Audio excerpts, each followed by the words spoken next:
Selamat datang di Mata Najwa, saya Najwa Shihab, tuan rumah Mata Najwa, dan sudah hadir di studio narasi Gubernur Jakarta periode 2017-2022, Anies Baswedan. Mas Anies, terima kasih sudah hadir ke narasi. Terima kasih sudah diundang kembali ke sini. Yes, Mas Anies, saya mau langsung to the point. Anda disebut belakangan ini ramai karena dua hal. Yang pertama, ramai disebut akan maju lagi di Jakarta lewat PDI Perjuangan, kemudian tidak jadi. Dan disebut akan maju ke Jawa Barat, juga oleh partai yang sama. Tapi kemudian tidak berlanjut. Saya mau tahu apa yang terjadi sampai gagal 2 kali. Sebetulnya yang mengajukan saya menjadi calon gubernur di Jakarta itu ada 4 partai. Partai Nasdem, Partai PKB, PKS, dan PDI Perjuangan. Dan itu diusulkan oleh DPW, DPD kepada DPP-nya. Prosesnya berjalan. Kemudian kita tahu ada proses politik yang kita sekarang ini tidak dalam suasana yang normal-normal saja. Kemudian Partai Nasdem, PKB, dan PKS bergabung ke dalam KIM sehingga tidak lagi mengusung Anies di Jakarta, tapi mengikuti garis kebijakan di KIM. Nah, apakah itu alasan utamanya Anda tahu? Karena kan sebetulnya yang mengeluarkan surat resmi itu baru PKS kan? Baik Nasdem maupun PKB belum pernah ada surat resmi yang memang mengusung Anies Baswedan. Kalau di tingkat DPW-nya sudah semua. Tapi belum sampai pada tahap DPP. Yang baru resmi dan kemudian menarik lagi karena disebutkan tidak memenuhi syarat-syarat tertentu itu baru PKS. Dan Nasdem. Nasdem sudah mendeklarasikan pada tanggal 22 Juli untuk mengusung Anies Baswedan. Nah, kemudian kita tahu bahwa ada pergerakan mereka berada di dalam KIM yang istilahnya KIM Plus. Nah, dengan PDI Perjuangan itu baru muncul sesudah ada putusan MK. Jadi ketika hari Senin pekan lalu, tanggal berapa ya Senin itu? Ketika KIM mendeklarasikan ada 12 partai, kemudian hari Selasanya ada putusan MK, dan sesudah putusan MK itulah baru ada pembicaraan yang serius tentang PDI Perjuangan mengusung karena pada waktu itu keharusan minimal 7,5% terpenuhi. Jadi, siapa yang memulai perbincangan siapa? Anda yang menawarkan diri ke PDIP atau PDIP yang kemudian mendekati Anda? Jadi sebenarnya kalau percakapan itu obrolan sudah ada. Pada sebelum ada putusan MK, utusan dari PDI Perjuangan adalah Pak Ahmad Basarah, dan beliau ditugasi untuk berkomunikasi. Dan dalam komunikasi itu memang direncanakan untuk tetap mendaftarkan walaupun tidak memenuhi syarat. Karena pada waktu itu kan minimalnya 20%. Ketika terjadi perubahan, maka ternyata bisa mengusung. Lalu terjadilah percakapan itu. Jadi percakapan ini tidak terjadi sebelum ada pengusungan di KIM. Ini baru terjadi sesudahnya. Dan komunikasinya dengan utusan. Kenapa Anda menekankan itu, Mas Anies? Apa hubungannya dengan KIM? Karena proses pengusungan itu sudah selesai. Saya tidak lagi diusung oleh 3 partai. Yang semula DPW-nya mengusung, DPP-nya baik Nasdem maupun PKS sudah menetapkan, kalau PKB belum menetapkan DPP-nya. Dan ketika kemudian mereka memutuskan untuk tidak lagi mengusung, yang kita hormati putusan itu, maka saya tidak lagi berada di dalam status diusung partai manapun. Kenapa ini saya perlu tegaskan? Saya tidak dalam status diusung partai pada saat berbicara dengan PDI Perjuangan. Tidak. Itu semua sudah selesai. Ketika saya bicara dengan PDI Perjuangan, itu sudah partai 3 yang semula mengusung tidak lagi mengusung saya. Itu perlu tegas.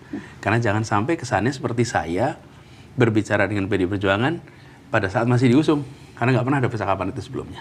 Dan seberapa jauh perbincangan Anda dengan petinggi PDI Perjuangan ini? Seberapa konkret, seberapa real, dan seberapa memang ini sesuatu yang di depan mata akan kejadian? Sebenarnya sudah cukup serius, sudah sampai fase final tentang proses internal di PDI Perjuangan. Banyak hal yang saya rasa lebih tepat bila teman-teman dari PDI Perjuangan yang menceritakan, tetapi percakapan saya dengan PDI Perjuangan sudah cukup serius dan kita melihatnya ini lebih dari sekedar urusan pilkada pada saat kemarin. Tapi ini adalah perjuangan bersama bagaimana aras besar yang selama ini berada di dalam dua polar yang berbeda itu bisa sinergi bersama. Dan itu yang kita bahas sama-sama. Jadi sudah cukup jauh. Bahkan pada hari Sabtu saya diundang untuk datang ke DPD PDI Perjuangan di Jakarta dan berdiskusi terbuka. Lalu kemudian pada hari Senin juga datang di DPP. Kemudian ada perkembangan yang kemudian ternyata kita tahu bahwa diputuskan Pak Pramono Anung dan Pak Rano Karno. Apa yang terjadi di hari Senin itu ketika Anda sudah datang dan duduk hampir 2 jam bersama Rano Karno? Saya berbincang dengan Bang Rano Karno di sini dan dia bercerita berbincang 2 jam dengan Anda di hari Senin itu. Apa yang terjadi pada hari itu? Kalau yang terjadi yang saya bisa memberikan informasi yang saya saksikan dan saya alami. Yang saya saksikan, saya alami, saya bersama dengan Pak Rano Karno. Kemudian kita di sana ngobrol, diskusi, lalu sampai ada pesan datang kepada saya dan menyampaikan, Pak Anies ini ada perkembangan. Dan perkembangan baru menyangkut beberapa case-case, jadi kita tunggu dulu sampai case-case yang sedang dimunculkan waktu itu bisa dikendalikan. Case-case apa tuh maksudnya? Kelihatannya case-case hukum ya.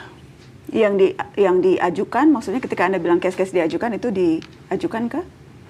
Saya barangkali tidak usah cerita detailnya, tapi ada case-case yang membuat ini harus dikelola dulu dan sesudah itu baru nanti saya dikabarin. Sementara Anda datang hari Senin itu dengan tujuan apa, Mas Anies? Tentu atas undangan. Saya kan nggak mungkin datang ke kantor DPP tanpa ada undangan. Jadi saya datang ke situ, saya menghormati, tapi juga saya ingin tegaskan bahwa undangan itu spesifik untuk apa? Karena kan kita tahu pada saat itu agendanya adalah pendeklarasian kader-kader PDIP yang diusung menjadi calon kepala daerah. Apakah itu bagian dari undangan yang ditujukan ke Anda? Ya. Jadi undangannya pada waktu itu untuk bertemu dengan Ibu Megawati, Ketua Umum Partai Perjuangan, PDI Perjuangan. Kemudian pertemuannya tidak terjadi. Saya di sana dengan Pak Rano Karno sampai semua selesai. Dan kemudian saya selesai di situ kembali. Jadi proses pengumuman saya tidak ikut. Dalam proses pengumuman itu saya pulang dan nanti akan dikabari lagi, begitu. Anda tidak sempat bertemu Bu Mega? Tidak. Selama proses drama pilkada ini, apakah Anda pernah bertemu langsung dengan Bu Mega? Belum. Belum. Saya ingin konfirmasi apakah memang ada syarat dari PDI Perjuangan siapapun termasuk Anda begitu yang akan diusung menjadi calon kepala daerah harus menjadi kader PDI Perjuangan? Sama sekali tidak pernah. Jadi tidak pernah ada pembicaraan tentang menjadi anggota dengan semua pimpinan. Bahkan Pak Deddy Sitorus pun menyampaikan di dalam pernyataan terbuka bahwa tidak pernah ada permintaan atau tawaran untuk menjadi kader PDI Perjuangan. Anda menanyakan itu tidak ke Oh ya, itu Anda bertanya? Saya bertanya. Dan dijawab? Dan tidak. Jadi ini sebabnya saya sampaikan bagi mereka yang terlibat di dalam proses yang sangat dalam pasti tahu itu bukan isu. Yang bicara soal ini pasti orang yang dari luar, yang tidak dalam orbit. Karena kalau kita lihat berbagai pernyataan Ibu Megawati Soekarno Putri, itu keras sekali. Ini contohnya misalnya Mas Anies, pernyataan Bu Mega yang spesifik menyebut nama Anda. Saya ingin Anda menyimak ini, walaupun saya tahu Anda mungkin sudah mendengar ini. Tapi mari kita lihat. Terus kan tadi di depan itu aku kaget toyo. Ada baju merah hitam. Terus tapi pasang spanduknya itu kan suruh gotong Pak Anies ya. Iya toh? Siapa yang nggak lihat? Aku aja lihat kok. Itu katanya sopo, saya tanya mana dia si Komar. Itu Satgas apa ya? Kok namanya Satgas hitam ya? Terus katanya Pak Komar, oh Satgasnya itu memang ini apa mau dukung Pak Anies itu Bu. Oh gitu. Aku bilang enak aja ya. Ngapain gue suruh dukung Pak Anies? Dia bener nih kalau mau PDI, kalau mau PDI jangan kayak gitu dong ya. Ya tinggal Mau nggak nurut ya? Lihat dong. Dia tepuk tangannya, tan ibu-ibu aja nggak tepuk tangan. Hehehe. Bagaimana Mas Anies? Gini, jadi saya cerita sedikit ya proses dengan teman-teman di PDI Perjuangan. Bulan Mei yang lalu, Ketua DPD PDI Perjuangan itu menyampaikan keputusan dari DPD DKI Jakarta untuk mengusung Anies Baswedan. Jadi keputusan itu bukan saya diajak bicara, bahkan saya sampaikan pada Pak Aming rasa hormat. Kenapa?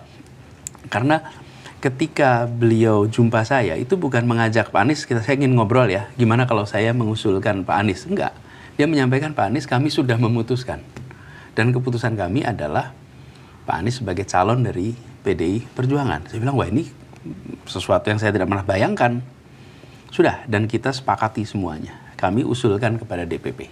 Informasi aja dari beliau kepada saya. Jadi ketika ada pembicaraan dengan teman-teman di DPP PDI Perjuangan, itu bukan kemudian saya dan DPP ngobrol. Ini karena ada keputusan dari DPD PDI Perjuangan Jakarta.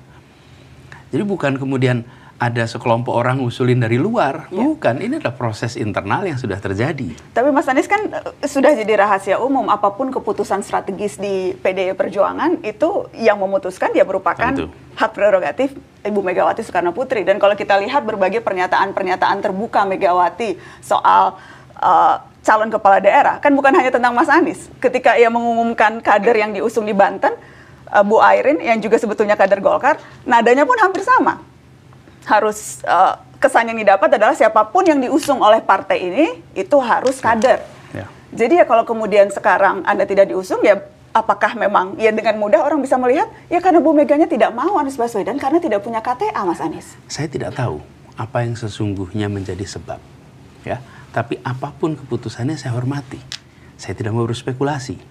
Saya hanya bisa menyampaikan apa yang saya rasakan, apa yang saya alami.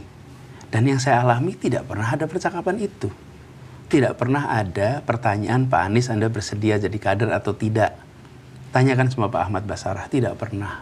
Tanyakan pada Pak Said Abdullah yang kemudian menjadi utusan, tidak ada. Sama sekali. Jadi bagi kita yang ada dalam proses ini, kita tahu persis itu tidak pernah menjadi pertanyaan. Ya, kalau itu ada, maka lain cerita. Jadi sampai di sini saya ingin jawab. Saya akan jawab berdasarkan apa yang saya alami. Dan kemudian juga dikonfirmasi oleh beberapa orang yang menyampaikan bahwa tidak pernah. Bahkan menyebutnya tidak pas. Gitu. Kalau kemudian dikaderkan dua-duanya. Tapi satu dari luar, satu dari kader. Tapi itu keputusannya keputusan di Ibu Megawati tentang keputusan itu. Jadi saya hormati keputusannya. Tapi saya perlu tegaskan bahwa tidak pernah ada percakapan itu. Jadi saya juga nggak bisa mengarang gitu, seakan-akan ada percakapan, nggak ada itu. Dan yang terjadi di Jawa Barat, apakah kurang lebih sama dari yang apa yang Anda alami? Karena tentunya kan selalu ada dua sisi dari sebuah peristiwa. Oh, nah, kalau gini, di Jawa Barat seperti apa, Mas Anies? Nggak ada, Jawa Barat. Jadi Jakarta itu kita bahas serius, selesai. Udah selesai. Jadi tidak ada, dan kita tetap ngobrol. Bahkan sampai dengan sekarang juga kita tetap berkomunikasi. Kemudian pada hari Rabu saya dihubungi apakah bersedia bila dicalonkan di Jawa Barat. Dan pada saat itu saya sampaikan rasanya tidak. Kenapa rasanya tidak? Ya, saya ini dicalonkan di Jakarta itu kan karena memang ada aspirasi dari warga Jakarta yang diungkapkan oleh 4 DPW partai. Jawa Barat kan tidak ada itu. Jadi saya jawab tidak. Nah, hari Kamis. Sorry, ini siapa Mas Anies yang kemudian meminta Anda? Saya nggak perlu sebutkan ya namanya, tapi di kontak resmi dari mereka. Kemudian saya sampaikan jawaban itu. Selesai. Nah, hari Kamis muncul percakapan lagi. Kamis siang. Menanyakan ulang lah gimana situasinya, dan saya juga bertanya itu seperti apa. Nah, pada saat itulah kemudian rame di media. Nah, ada beberapa hal yang menurut saya gini, saya perlu pertimbangkan. Kenapa? Bagaimanapun juga ini adalah sebuah undangan yang disampaikan dengan serius. Jadi saya sampaikan saya akan konsultasi. Jadi saya konsultasi sana sini. Dan kemudian kesimpulannya adalah saya tetap tidak terlibat di dalam Pilkada Jawa Barat, tapi saya tetap dalam posisi yang sekarang, gitu.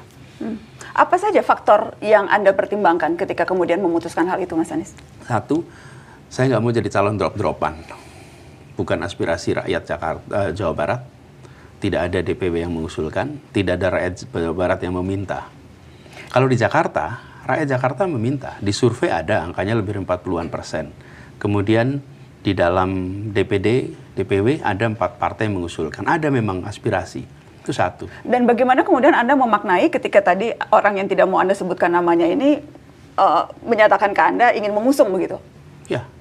Kalau kemudian bukan karena, dan Anda menjawab tidak ada aspirasi rakyat, jadi bagaimana memaknai permintaan yang diajukan oleh... Ya, saya menghormati itu. Kenapa? Karena mereka melihat ketika sampaikan bahwa Pak Anies ini adalah kesempatan untuk Anda tetap berdampak. Untuk Anda tetap bisa memberikan manfaat pada orang banyak. Kami kemarin mencoba untuk di Jakarta, ternyata tidak, maka sekarang kita ingin mencoba Pak Anies, nih Jawa Barat. Sebuah kesempatan untuk Pak Anies bisa di sana memimpin, memberikan manfaat. Itu disampaikan dengan niat baik. Jadi tanpa kemudian memberikan penjelasan kenapa yang di Jakarta tidak jadi dan tiba-tiba sekarang menawarkan Jawa Barat. Nggak perlu. Tidak perlu ada, kalau buat saya ya, ketika Ibu Mega memutuskan, itu 100% kewenangan ada pada beliau. Dijelaskan apapun ataupun tidak, itu hak beliau. Kita hormati. Sama kalau saya ambil keputusan, begitu saya ambil keputusan, saya tidak harus menjelaskan. Tapi keputusan itu kita hormati. Jadi soal Jakarta, bukan soal ada penjelasan atau tidak ada penjelasan. Sudah diputuskan, hormati, selesai. Nah soal Jawa Barat, ketika kemudian mereka bilang, Pak Anies sayang Anda bisa berdampak di sana. Tapi saya melihat ini sesuatu yang bagi saya bukan hal yang aspirasi bawah. Okay? Terus yang kedua, saya melihat panggilan rakyat Jakarta itu adalah keinginan untuk mengembalikan kondisi yang sudah ada. Di Jawa Barat kan saya tidak merasakan itu. Hal lain adalah ini bukan sebuah kegiatan cari kerja. Kalau nggak dapat pekerjaan A, terus pindah pekerjaan B, yang kemudian diputuskan begitu saja, yang penting saya dapat pekerjaan. Bukan, saya tidak dalam posisi mencari pekerjaan, melamar pekerjaan. Jadi saya juga tidak ingin catatannya itu karena ada kesempatan maka ambil. Enggak, kita sedang berbicara tentang memberikan dampak, dan dalam proses politik ini ada nilai-nilai yang lebih tinggi daripada soal posisi. Hitung-hitungan elektoral juga menjadi pertimbangan, kemungkinan bahwa potensi kemenangan itu tidak terlalu besar di Jawa Barat dibandingkan misalnya dengan hasil hitungan survei di Jakarta. Faktor yang ketiga, saya menghormati juga di sana sudah teman seperjuangan kemarin, Pak Saihu, beliau sudah menjadi calon gubernur di Jawa Barat dan sudah diajukan. Tidak tepat bila saya kemudian menyatakan diri sebagai calon gubernur berhadapan dengan teman seperjuangan yang kemarin berjuang bersama-sama. Adapun suara, sebenarnya basis suaranya sekitar 31-32% ketika Pilpres kemarin. 31,67%, Mas. Ya. Anda meraih suara di Jawa Barat. Betul. Nah, sebetulnya kalau basis suara ada modal di situ. Dan dalam pilkada yang penting di atas 30%. Tapi lagi-lagi ini bukan soal elektoral saja. Ini bukan soal elektoral saja. Ini adalah soal bagaimana kita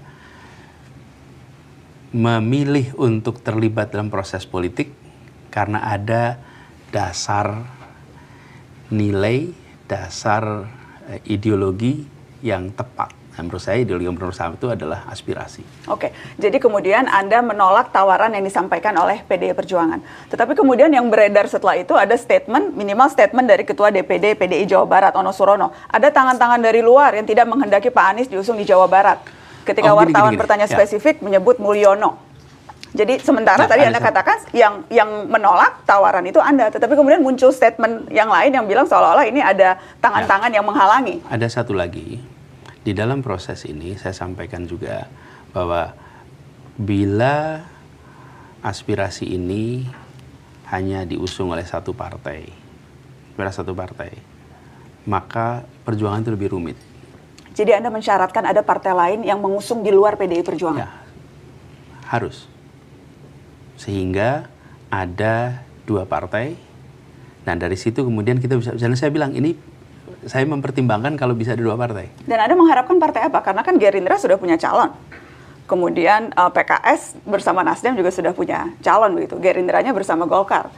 Jadi Anda mengharapkan partai apa sebetulnya yang juga akan bisa mengusung Anda?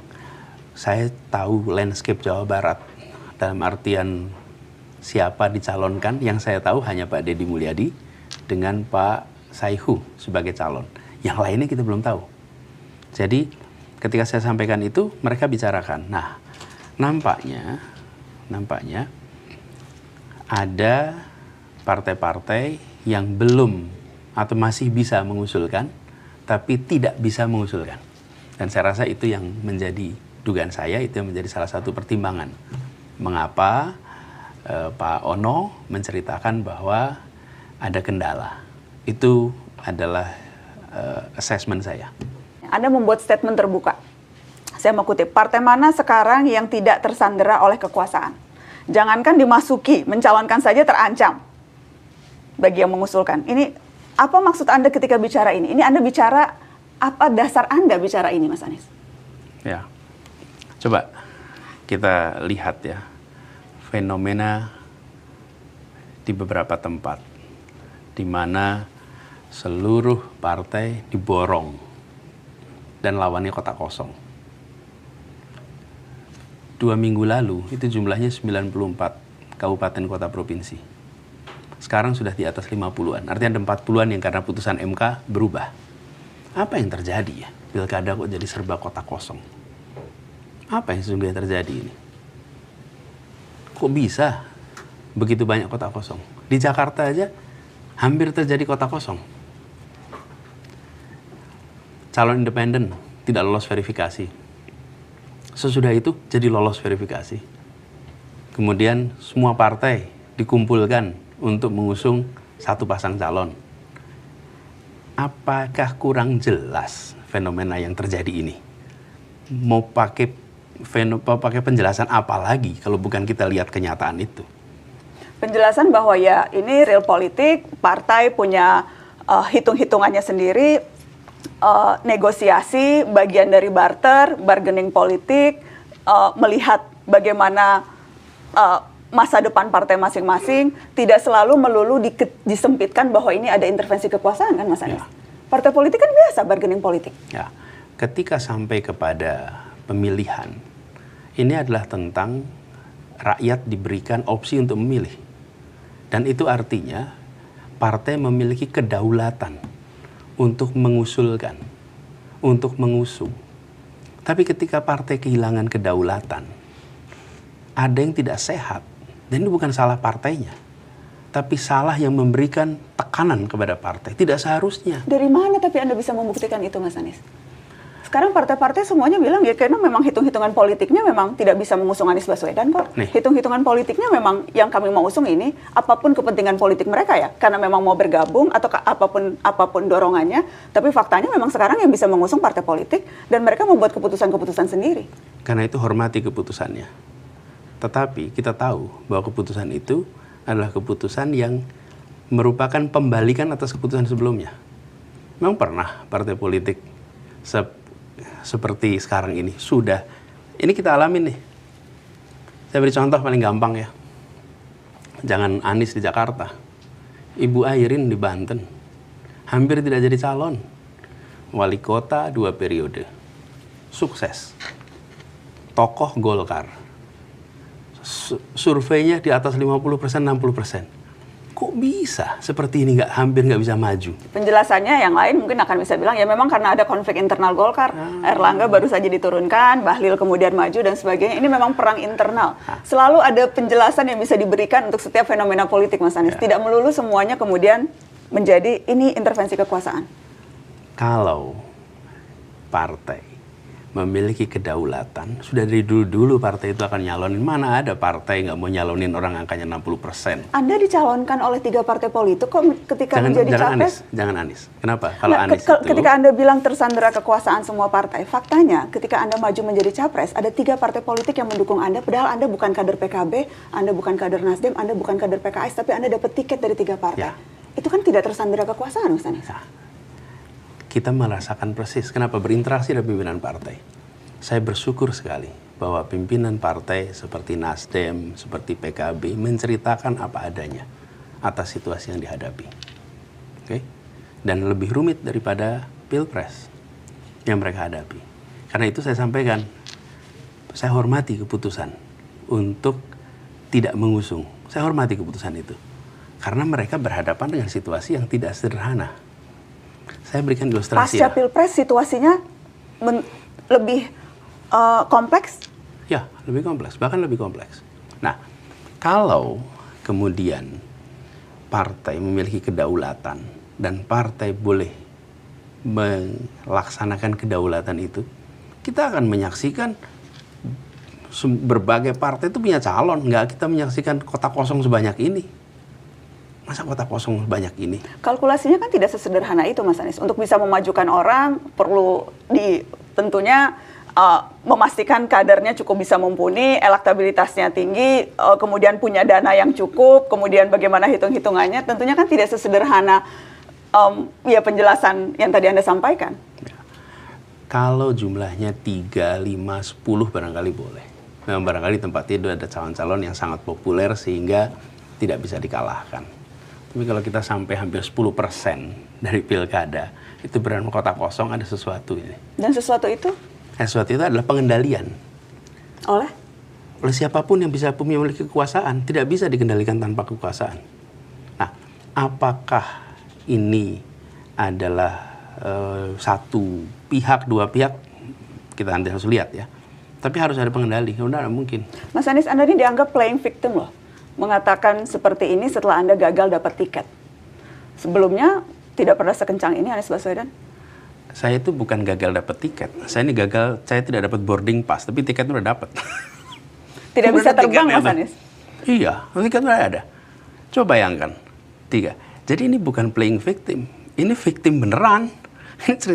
Ini cerita tentang bagaimana kedaulatan partai yang sedang mereka gunakan, terus kedaulatannya hilang. Victim beneran, tapi begini Mas, yang jelas kan itu kayak rumus standar nih. Politik kita tuh melodramatik, dan politisi tuh biasanya paling mudah memainkan rumus korban. Korban tidak dapat boarding pass, dijegal, tidak bisa maju kontestasi. Minimal itu narasi yang berkembang. Dikembangkan oleh pendukung Anda, dan sekarang kemudian juga Anda sampaikan begitu. Jadi ini memang peran yang sedang Anda mainkan? Ini adalah kenyataan yang disaksikan oleh rakyat Jakarta dan rakyat Indonesia. Ketika kenyataan disampaikan, coba kita lihat nih kenyataannya. Partai sudah mengusulkan, partai sudah memproses, kemudian satu-satu dalam posisi tidak bisa melanjutkan. Tidak bisa melanjutkan. Apa sulitnya menyerahkan pilihan itu pada rakyat? Serahkan aja pada rakyat. Tapi tidak. Nah, justru ini ya. Kenapa ini bisa berbahaya pada demokrasi kita?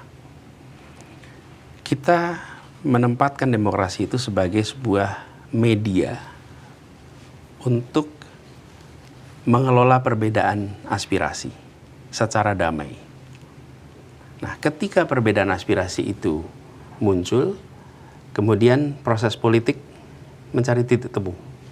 Kalau tidak tercapai titik temu, serahkan kepada rakyat untuk menentukan. Nah, dalam pencalonan begitu. Aspirasi A, aspirasi B, aspirasi C, kalau pilkada nih. Partai-partai kemudian membawa aspirasi itu. Lalu menyerahkan kepada rakyat untuk silakan rakyat memilih. Nah, yang sedang terjadi adalah aspirasi A, aspirasi B, aspirasi C itu dikendalikan. Sehingga yang ditawarkan kepada rakyat adalah yang oleh kesepakatan apapun itu, apakah itu perintah, apakah itu rundingan, disepakati dan tidak diserahkan kepada rakyat. Jadi peristiwa yang dialami bukan saja, kalau saya menceritakan ini seakan hanya soal Anies. Bukan, ini adalah bagaimana proses demokrasi kita yang dijaga untuk sehat. Kalau tidak ada itu, buat apa kita semua ini ada pilkada? Sepakati aja satu nama, terus menerus. Dan kemudian kota kosong aja semuanya. Kan jadi begitu kemudian. Dan Anda merasa bahwa memaksakan kesepakatan itu didorong oleh pengendali kekuasaan. Itu yang Anda katakan, Mas Anies? Kita nggak tahu sesungguhnya siapa yang mengendalikan ini semua. Kita bisa berspekulasi. Tapi kita kalau ditanya, saya tidak bisa tahu saya. Karena yang jelas itu kan narasi yang kemudian berkembang. Sedemikian sampai Presiden Jokowi ditanyai wartawan soal itu. Spesifiknya kita akan dengar apa kata Presiden Jokowi.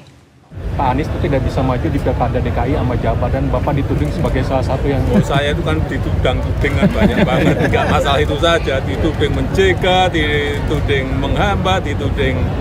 Ya tapi kan memang itu urusan partai politik. Mau mencalonkan dan tidak mencalonkan itu urusan koalisi, urusan partai politik, ada mekanisme, ada proses di situ. Saya bukan ketua partai, saya juga bukan pemilik partai, supaya tahu semuanya. Apa urusannya? Bagaimana Anda membaca statement Pak Jokowi ini? Kalau Presiden menyampaikan pernyataan, ya kita percayai. Ini pernyataan Presiden. Saya itu urusan partai politik. Mau mencalonkan, tidak mencalonkan, itu urusan koalisi, urusan partai politik, ada mekanisme, ada proses di situ. Dan itu memang sesuatu yang Anda lihat terjadi kan? Ya. Semuanya mekanisme partai politik. Buktinya Nasdem begitu belum ditetapkan resmi juga sudah datang ke Hambalang. Pak Prabowo juga sudah bertemu dengan Caimin. Bahkan tidak lama setelah ketahuan bahwa Pak Prabowo yang menjadi pemenang Pilpres. Jadi pertemuan-pertemuan itu kan menandakan bahwa memang sesungguhnya ya ini keinginan independen dari masing-masing partai yang memang mau bergabung dengan partai, dengan pemerintah yang akan berkuasa. Dan bagian dari konsekuensi itu tentunya ya sama dengan menentukan siapa calon-calon yang mau diusung di daerah-daerah strategis termasuk di Jakarta. Wajar saja kan Mas Anies? Ya, makanya itu kita hormati keputusannya. Kita hormati keputusannya. Nah, yang menarik adalah bagaimana sebuah partai sudah mengambil keputusan, kemudian ruang kebebasan itu hilang, sehingga dia harus taat kepada keputusan koalisi bersama. Ruang kebebasan yang hilang atau memang faktor-faktor negosiasi yang berbeda? Apapun itu. Tapi dan itu sah-sah saja kan dalam partai politik? Iya, karena mengambil, mengubah posisi dan sebagainya? Ya, begini, sebagai sebuah keputusan itu dihormati. Oke. Di sisi lain, aspirasi rakyat yang sudah dititipkan lewat partai politik, kemudian mengalami kemampatan. Yang harus menjelaskan bukan saya, yang harus menjelaskan adalah partai politik. Kenapa? Karena ada aspirasi rakyat diwujudkan dalam bentuk usulan dari masing-masing daerah, yang kemudian pimpinan partai mengambil keputusan. Oke. Itulah sebabnya kenapa saya katakan tadi, kalau kita ingin demokrasi kita ini sehat, maka proses pemilihan orang melalui pilkada itu mencerminkan aspirasi yang ada di rakyat, supaya demokrasi kita sehat. Tapi ketika kemudian elit menyeleksi dengan berbagai macam alasan yang tidak sesuai dengan aspirasi rakyat, di situ ada mismatch. Mismatch inilah yang akan membuat hasil pemilu memang legitimate secara hukum, tetapi kekuatan moral di depan rakyat menjadi berkurang. Kenapa? Karena apa yang menjadi aspirasi tidak terungkapkan di situ. Mas Anies, itu kalau tadi kita melihat proses ini dari sisi partai politiknya. Saya ingin bertanya dari sisi Anda sebagai politisi. Apa misalnya refleksi Anda atas berbagai langkah dan pilihan-pilihan politik yang Anda ambil selama ini yang mungkin saja banyak berpengaruh pada hasil yang kita lihat sekarang, tidak bisa maju di pilkada? Ya. Gagasan perubahan mengedepankan soal kesetaraan, keadilan, dan itu yang terus-menerus kami gaungkan, itu adalah sesuatu yang menurut saya akan terus kami perjuangkan di dalam proses kemarin, Pilpres maupun ketika Pilkada. Itu agendanya. Dan ketika agenda ini kemudian tidak bisa dijalankan, maka kita akan cari jalur lain untuk bisa menjalankannya. Evaluasi, tadi pertanyaan saya lebih ke evaluasi langkah-langkah politik yang Anda ambil sebelum ini, yang mungkin saja berdampak pada realita politik yang terjadi hari ini. Seperti katakanlah misalnya Mas Anies, apakah tidak pernah mempertimbangkan opsi maju secara independen? Apakah opsi itu memang tidak pernah dipertimbangkan, mengingat ya kesadaran Anda bahwa situasinya complicated, partai-partai yang tadi menurut Anda memang berada dalam posisi yang tersandera dan sebagainya. Opsi independen itu tidak pernah Anda pikirkan, kenapa Mas Anies? Ada beberapa faktor. Pertama, bahwa saya ini mengikuti pilkada setelah ada permintaan terus-menerus dari masyarakat di Jakarta. Sementara proses MK itu selesai bulan April. Itu baru selesai semuanya. Nah, independen itu Mei, sudah pendaftaran. Dan sesudah MK selesai, saya tidak kemudian, oh ya saya mau maju ke DKI Jakarta. Enggak, ini di rumah itu berdatangan warga, khususnya dari kampung-kampung miskin kota, yang meminta program-program yang dulu kita kerjakan itu dikerjakan balik. Jadi, satu adalah soal waktu. Waktu bahwa pilkada, independen itu pendaftarannya bulan Mei, dan pada waktu itu saya masih dalam fase, kita pertimbangkan dah, ini bukan kemudian, oh ya langsung mau ikut pilkada. Itu satu. Yang kedua, pada masa itu pun partai-partai dalam posisi kita akan mengusung dan percakapan sudah terjadi. Jadi dua faktor itu yang membuat tidak melakukan rute pilkada. Rute independen. Anda menyesalkan itu? Nggak ada yang saya sesali atas seluruh proses ini, karena saya yakin bahwa semua usaha yang kita jalani itu usaha yang satu menjaga tata nilai, yang kedua pasti ada hikmah dari semua proses yang kita lewati ini. Oke, opsi independen karena tadi tidak cukup waktu. Bagaimana dengan opsi tidak cukup waktu dan pada waktu itu belum memutuskan akan maju atau tidak? Ya. Waktu itu Anda masih berkontemplasi apakah kemudian akan maju atau tidak? Sesudah ada banyak permintaan warga, baru saya mau memutuskan untuk maju. Bagaimana dengan opsi bergabung dengan partai politik yang sudah mengusung Anda? Menjadi kader partai politik, itu opsi yang pernah Anda pertimbangkan tidak Mas Anies? Bukan hanya pernah saya tawarkan. Anda menawarkan diri? Ya. Menjadi kader? Ya. Partai apa? Salah satu dari 3 partai pengusung. Ketika Pilpres kemarin, saya sampaikan bahwa karena saya sudah diusung, maka saya siap untuk menjadi kader. Tapi justru dijawab oleh pimpinan partainya, nggak perlu jadi kader. Karena kita tetap akan mengusung, Anda jadi kader atau tidak. Justru kalau Anda tidak jadi kader, maka 3 ini bisa mengusung dengan leluasa, nggak ada beban. Karena Anda bukan menjadi bagian dari salah satu. Tapi opsi itu saya tawarkan. Dan kemudian, kenapa waktu itu Anda merasa perlu menawarkan itu untuk mensecure kandidat pencalonan, atau karena memang Anda merasa di negeri ini kalau tidak jadi kader parpol itu akan sulit untuk bergerak dalam sistem politik? Nah, saya melakukan ini sebagai usaha saya untuk bisa memberikan dukungan kepada partai yang mengusung. Karena mengusung, maka saya akan dukung dengan cara saya menjadi anggota. Tapi ternyata malah justru, sudahlah Anda jadi milik semua saja, milik 3-tiganya, jangan milik salah satu. Milik 3-tiganya, sehingga Anda bisa pakai seragam 3-tiganya, bukan seragam satu aja. Jadi itu. Ada 3 partai yang mengusung Anda waktu itu? Ya, salah satu lah. Nasdem, PKS, PKB. Ini partai yang pertama kali mengusung? Udah salah satu lah pokoknya. Yang warnanya yang Anda pakai sekarang bajunya? Ini kan selalu dipakai bajunya nih. Warna biru, yang baru kongres. Ini kan selalu saya pakai bajunya. Oke, saya menghargai kalau Anda tidak mau menyebut. Tapi yang jelas opsi itu pernah Anda sampaikan? Oh iya. Jadi Anda memang berkeinginan, Anda memang merasa kalau mau dapat posisi, kalau mau berkuasa, kalau mau membuat perubahan di negeri ini, ya harus lewat partai politik, ya harus jadi kader partai politik. Kalau tidak ya akan susah untuk dapat dicalonkan.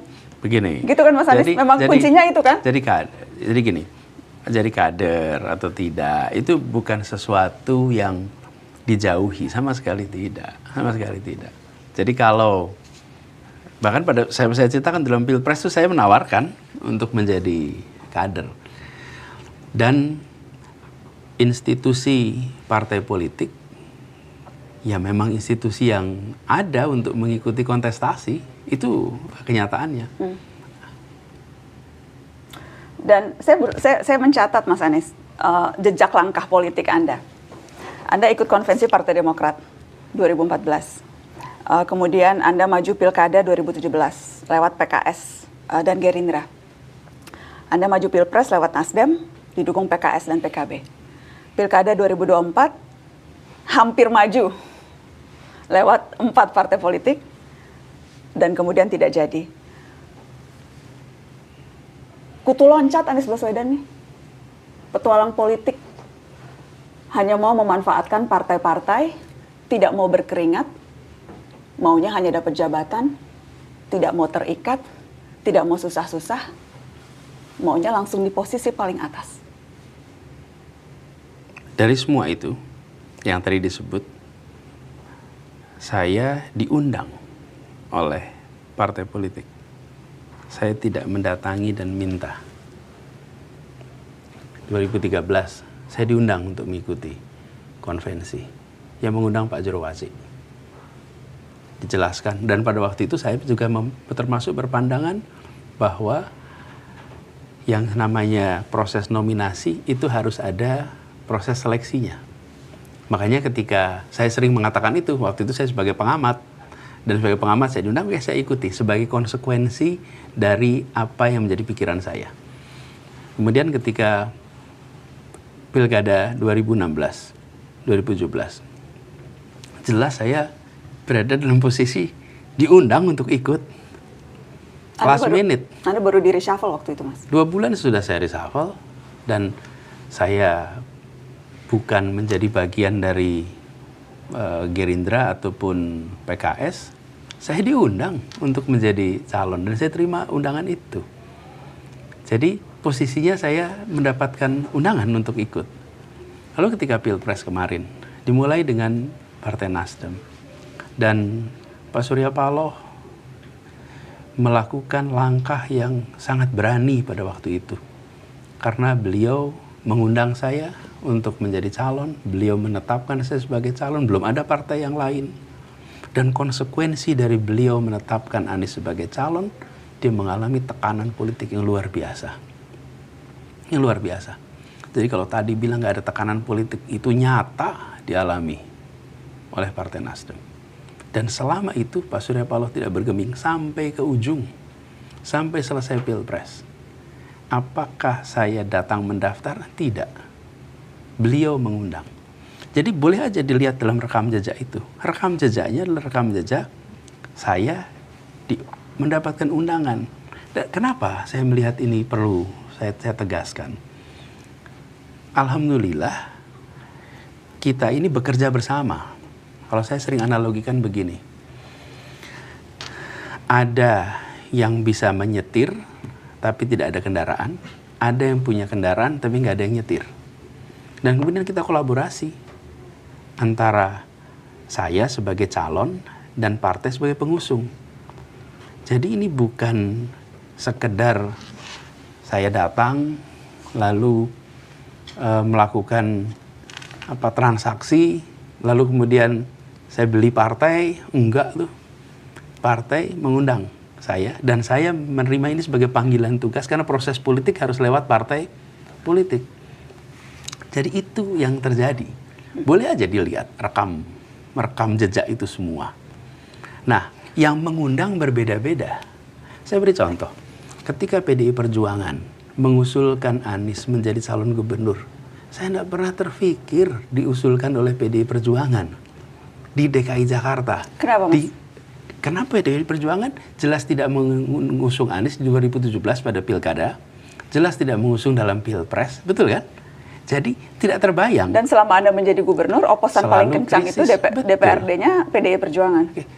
Sekarang di mana letak kutu loncatnya itu? Kalau saya melihat malah ini adalah sebuah wisdom, sebuah keterbukaan yang ditunjukkan oleh PDI Perjuangan.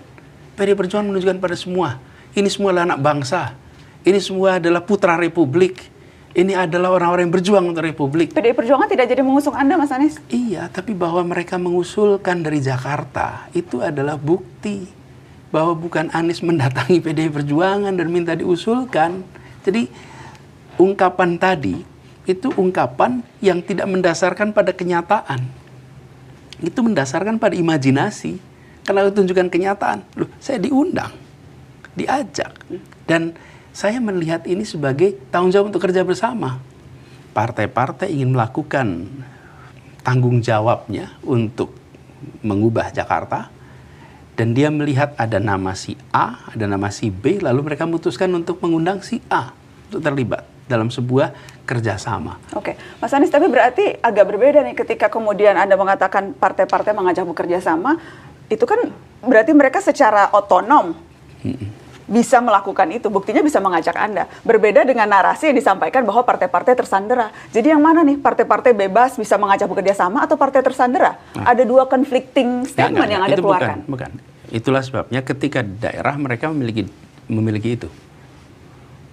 DPW, DPD, mereka memiliki ruang tuh untuk mengekspresikan. Tapi ketika sampai kepada keputusan di tingkat nasional, maka ada faktor lain di situ. Itu yang saya katakan tadi. Faktor lain yang mereka tidak bisa menyuarakan apa yang menjadi aspirasi DPW-nya, DPD-nya. Coba lihat di daerah lain. Ada kasus-kasus tadi saya sampaikan tuh. Seperti di Banten, seperti tempat-tempat lain di mana aspirasi dari masyarakat dari bawah itu mandek. Okay. Nah, termasuk kasus di Jakarta. Apakah kemudian itu salah satu alasan mengapa Anda mempertimbangkan untuk membuat partai politik yang baru? Ya, jadi begini. Setelah selesai proses Pilpres, banyak dari pendukung yang kemarin ikut memperjuangkan, yang kemarin mendukung, merasa aspirasi yang mereka miliki untuk perubahan itu tidak lagi dibawa. Kenapa? Karena keinginan untuk melakukan perubahan dititipkan kepada partai-partai, kemudian partai-partai ini tidak lagi berada di dalam posisi perubahan, tapi sudah ikut pada posisi keberlanjutan. Sehingga muncul aspirasi itu kuat. Nah, saya tidak mau gegabah. Saya akan hati-hati. Tetapi saya tidak menutup opsi untuk pembentukan ormas ataupun partai. Karena aspirasi itu ada. Kita akan lakukan keseriusan untuk mengkaji, untuk menakar. Bukan sekedar karena euforia dari lingkungan sekitar. Ayo bikin partai, ayo bikin ormas, kemudian kita jangan. Kenapa? Karena ini adalah sebuah langkah yang punya tanggung jawab konstitusional, tanggung jawab politik, dan soal kepercayaan dari publik. Karena itu harus dilakukan dengan matang, bukan sekedar euforia sesaat. Momentum penting, tapi kematangan juga penting. Nah, ini yang saat ini saya sedang pertimbangkan dengan serius. Ada beberapa yang ditugaskan untuk melakukan semacam kajian, dan dari situ nanti kita putuskan. Bikin partai ini untuk kendaraan Anies Baswedan berkuasa? Ada aspirasi yang menginginkan perubahan. Dan aspirasi itu kemarin dititipkan ketika kami berkeliling ke seluruh Indonesia. Dan itu ada wujudnya suara. Lebih dari 40 juta orang yang menginginkan perubahan. Jadi ini bisa menjadi sebuah tempat bagi siapapun ingin perubahan di berbagai level. Di kabupaten, provinsi, kota, termasuk nasional. Jadi ini bukan tentang satu orang, ini adalah tentang 40 juta orang lebih nih yang menginginkan perubahan nih.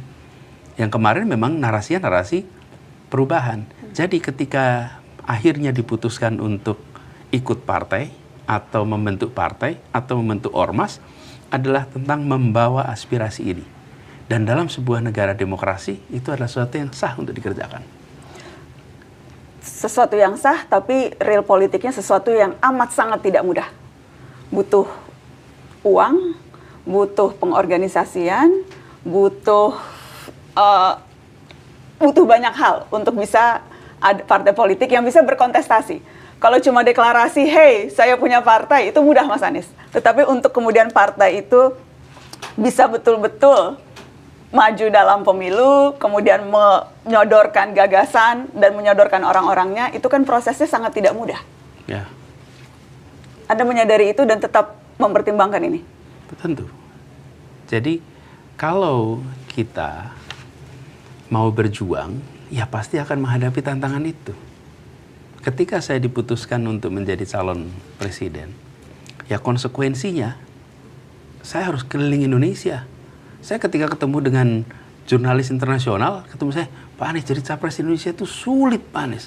Ini ukurannya itu dari Aceh sampai Papua, itu seperti dari London sampai Ankara. Berat sekali buat Anda sebagai calon. Kemudian penduduknya 270 juta lebih. Berat sekali Anda sebagai calon. Ya dia datang dari sebuah negara yang cuma 5 juta, 6 juta. Jadi saya katakan ya memang iya. Karena kondisi kita memang besar seperti ini. Sama seperti pertanyaan Nana tadi. Iya, kalau memang partai politik tentu akan berat. Kenapa?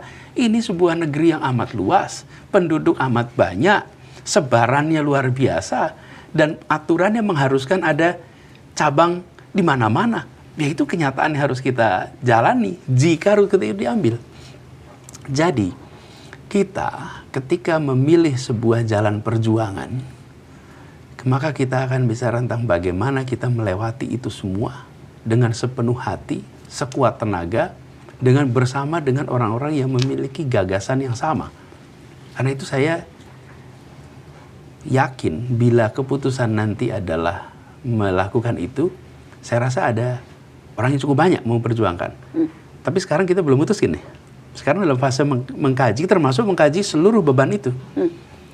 Itu disadari. Ada katakan momentum penting. Dan dari mulai statement Anda keluar, ini sudah banyak kemudian analis-analis politik yang memberikan saran-saran.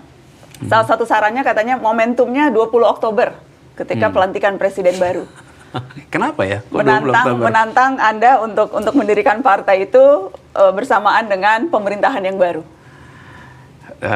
Gini, saya belum tahu ya kapan, karena juga saat ini belum diputuskan apakah akan membuat apa tidak. Tapi yang penting bahwa ketika nanti putusannya adalah membuat ormas atau partai, maka ini harus menjadi sebuah gerakan yang baru, yang berbeda. Nah, nanti kapan memunculkannya, bagaimana memunculkannya, nah itu biar dirundingkan sama-sama aja. Oke. Mas Anies, penutup saya mau tanya soal Jakarta sedikit.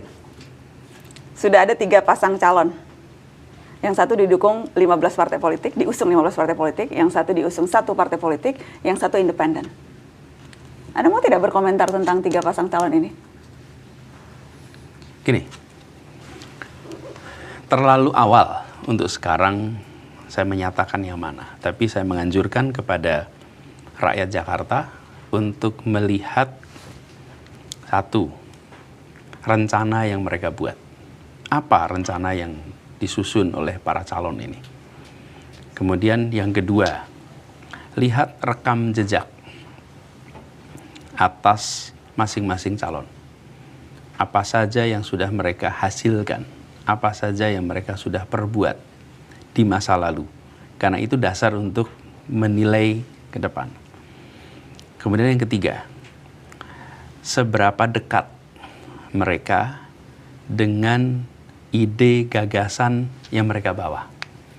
Sehingga itu akan bisa menyatu. Lalu setelah itu semua ada, bandingkan dengan apa yang menjadi keinginan. Tidak mungkin bisa ketemu dengan pilihan yang 100% sama, nggak mungkin. Tapi bisa membandingkan, saya kira-kira samanya 50% dengan si A, mungkin 70% dengan si B, mungkin 30% dengan si C. Itu kira-kira begitu, nggak mungkin 100% 100%. Pasti ada seperti itu. Jadi menganjurkan untuk membandingkan. Lalu yang menurut saya juga krusial di sini adalah pastikan Jakarta ini memperhatikan masalah yang ada di kota kita dan relevansi dengan program mereka. Itu. Ada satu agenda yang menurut yang Anda mau titipkan ke 3 paslon ini yang menurut Anda urgent harus mereka perhatikan? Dari sekian banyak PR Jakarta yang belum terselesaikan. Kami sudah menyusun lengkap gagasan untuk Jakarta 2025-2030. Dan pada waktunya nanti kami akan sampaikan itu kepada masyarakat Jakarta dan mudah-mudahan mereka akan bisa memanfaatkan itu. Jadi ketika kami memutuskan untuk maju di Jakarta itu ada 2 track. Satu adalah track untuk proses pemilihannya, satu adalah track tentang substansi kebijakannya. Nah, yang substansi kebijakan udah jadi, dokumennya udah ada, dan udah siap untuk dimasukkan kalau kemarin didaftarkan. Nah, ini yang nanti kami pada waktunya akan sampaikan ke publik. Anda akan mengendorse salah satu pasangan tidak? Karena PDI Perjuangan misalnya sudah mengatakan, ya kalau didukung Anies Baswedan, mereka akan sangat senang. Ya. Pada saat ini belum ada dukungan kepada pihak manapun, tidak menutup kemungkinan, tapi kita akan lihat dalam perkembangannya nanti seperti apa. Pendukung militan Anda menyuruhkan untuk golput, tidak usah memilih 3 pasangan yang ada. Anda menyetujui seruan golput dari pendukung Anda? Itu adalah ungkapan akibat kemampetan ketika aspirasi legitimate yang sudah dibawa juga oleh partai di tingkat daerah ternyata tidak bisa diakomodasi di tingkat keputusan nasional. Sehingga muncul aspirasi itu. Jadi ini bukan semata-mata, saya melihatnya nih, bukan semata-mata soal penolakan terhadap calon A dan calon B atau calon C, tapi atas proses yang sedang terjadi. Dan inilah yang sebenarnya harus dikoreksi. Jadi saya melihat pada ujungnya kita semua akan ada tetap 3 pilihan. Tapi ungkapan kekecewaan itu muncul, saya rasa bukan hanya di Jakarta, di berbagai wilayah yang muncul kota kosong karena aspirasi warga tidak diakomodasi. Itu hal semacam ini muncul. Nah, itu legitimate, tapi pada ujungnya yang disebut sebagai pemilu, hasilnya bergantung kepada siapa yang paling tinggi. Kalau pemenang pun itu mendapatkan angka suara atau partisipasi politiknya sangat rendah, ya tetap dibagi berdasarkan jumlah yang dipilih. Kita ada sebetulnya ada 7 juta pemilih sekarang. Bila partisipasinya rendah, ya tetap persentasenya berdasarkan partisipasi, bukan persentase berdasarkan DPT. Artinya Anda tidak akan merestui pendukung Anda yang golput, atau Anda akan memahami, atau Anda akan lebih jauh menyerukan seperti halnya di pemilu kemarin Anda menyerukan jangan golput. Sikap Anda akan seperti apa, Mas Anies? Ya, gini, ini ada yang namanya psikologi. Ya, psikologi ini ada suasana. Suasana ini sekarang ini adalah suasana kecewa. Dalam suasana kecewa, maka ungkapan-ungkapan itu akan bermunculan. Karena memang kenyataannya ada kekecewaan. Biar ini jalan, ya nggak apa-apa itu sebagai sebuah aspirasi. Tapi nanti di November, ujungnya ya pilihannya cuma 3. Jadi pada fase ini, hormati kekecewaan itu, hargai itu, dan jangan salahkan. Tapi nanti di ujung kita tahu bahwa pilihannya nggak akan nambah, pilihannya itu. Kecuali kalau ada pilihan tambahan, 3 calon, terus ada kotak keempat. Kotak keempatnya apa? Tidak semuanya. Nah kalau muncul aturan baru, lain cerita tuh. Tapi ini Anda mengusulkan? Nggak, ini kan cerita nih, kalau ada begitu. Karena rasa-rasa ini Anda memberi ide nih pada pendukung Anda. Lo kan aturan hukumnya nih. Oke? Jadi kalau itu ada aturan itu, maka itu menjadi saluran. Di beberapa negara ada seperti itu. Nah, jadi poin saya adalah, ungkapan yang sekarang ada, itu adalah ungkapan kekecewaan, tadi Anda bilang. Cerminan dari kondisi sekarang. Oke. Sementara pemilu masih 3 bulan lagi. Kita lihat ke depannya. Tapi kita harus realistis, pada ujungnya, hanya ada nama 3 untuk dipilih. Pertanyaan terakhir, menyambung yang tadi Anda katakan, pendukung Anda kecewa. Anda kecewa, Mas? saya mensyukuri semua yang saya jalani. Saya menyesal tidak bisa membawa aspirasi rakyat miskin kota. Dan saya sampaikan permintaan maaf pada mereka. Nana, sebelum saya datang ke sini, siang tadi, serombongan dari kampung akuarium datang ke rumah. Menangis mereka di rumah. Mereka memeluk, menangis, dan menyatakan kami ini gelap sekarang. Betul-betul, saya sudah pakai dasi jas karena saya akan menjadi saksi nikah. Mereka datang dan menyampaikan dengan tangisan, Pak Anies, kami gelap. Itu yang membuat saya merasa punya beban moral. Itu yang membuat saya merasa kemarin harus berjuang. Kemarin pada saat MK memutuskan bahwa boleh 7,5%, besoknya kemudian Balek membuat rapat malam itu. Nah, lebih dari 30 kampung di Jakarta bikin doa bersama, jangan sampai terjadi paripurna besok. Itu rakyat miskin kota. Itulah yang menjadi beban saya. Itu yang saya rasakan. Kalau soal calon dan tidaknya, Allah sudah ngatur itu semua. Penyesalan saya bukan soal jadi calonnya. Penyesalan saya adalah ini adalah aspirasi rakyat kecil yang dititipkan bertahun-tahun. Dan saya hari ini tidak bisa membawa itu di dalam proses politik. Itu satu-satunya hal yang menjadi beban buat saya. Dan kalau saya bicara dengan calon manapun, saya akan ngomong soal ini. Tadi saya bilang sama mereka, udah Mbak Diani, namanya Dharma Diani, Mbak Diani, tenang, bismillah. Nanti saya akan, nggak bisa, sudah semua emosional. Semua emosional. Dan itu ya, Nana, yang saya alami selama beberapa bulan terakhir ini. Jadi, bagi saya, bukan soal menjadi calon dan tidak, tapi misi ini yang saya rasakan sebagai beban karena saya tidak bisa laksanakan. Mudah-mudahan ada jalan lain untuk ini bisa tetap dikerjakan sehingga rakyat miskin kota di Jakarta bisa mendapatkan ketenangan, keteduhan, kenyamanan walaupun mereka masih prasejahtera. Karena itulah yang kami berikan ketika 5 tahun saya bertugas di Jakarta. Mas Anies Baswedan, terima kasih sudah hadir ke Mata Najwa, sudah datang ke studio Narasi. Sama-sama. Terima Terima kasih kasih, sudah mengundang. Terima kasih. Terima kasih Anda sudah menyaksikan Mata Najwa. Assalamualaikum.